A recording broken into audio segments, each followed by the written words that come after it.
ये अचार बहुत ही टेस्टी और चटपटा बना है। 3-4 दिन इसको धूप दिखानी पड़ेगी। सिरका डाला है तो ये खराब भी नहीं होगा। सिरका डाला है तो इसको अभी भी खा सकते हैं। नमस्ते, मैं सुमनलता दीक्षित। आज मैं अपनी किचन में गाजर, गोभी, शलगम के अचार की रेसिपी शेयर करूंगी। चलिए देखते हैं इसको कैसे बनाना है। इस अचार को बनाने के लिए आधा किलो फूल गोभी है, इसको साफ करके धो के काट लिया है।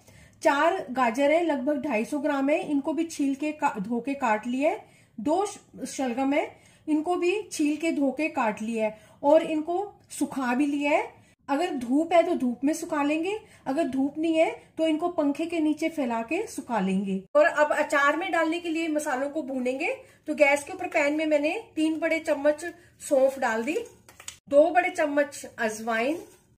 इनको ज्यादा नहीं भूनना है, बस थोड़ा सा ही भूनना है।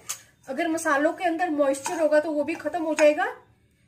1 बड़ा चम्मच मेथी, 2 बड़े चम्मच राई डाल देंगे। राई को गैस बंद करने के बाद डालना है। बस इसको ऐसे अच्छी तरह से मिक्स कर देंगे गरम पैन में।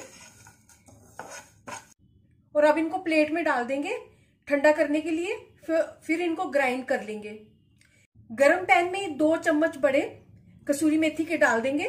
तो इस तरह से गरम पैन में चलाते हुए प्लेट में निकाल लेंगे।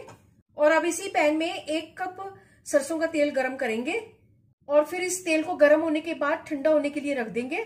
आधा छोटा चम्मच हींग डाल देंगे, 1 बड़ा चम्मच लाल मिर्च पाउडर, 1 बड़ा चम्मच हल्दी, स्वादानुसार नमक, स्वादानुसार काला नमक और सफेद नमक को आधा आधा करके डाल देंगे। मेथी, अजवाइन, सौंफ और राई का दरदरा पाउडर, कसूरी मेथी को हाथ से इस तरह से क्रश करके डाल देंगे।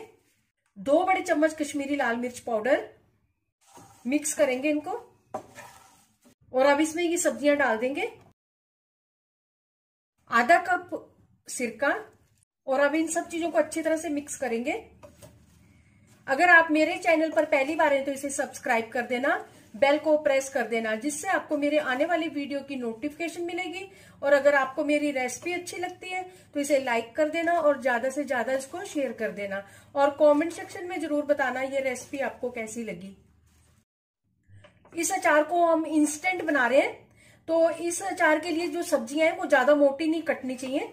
अचार अच्छी तरह से मिक्स हो गया है, अचार बनकर तैयार है।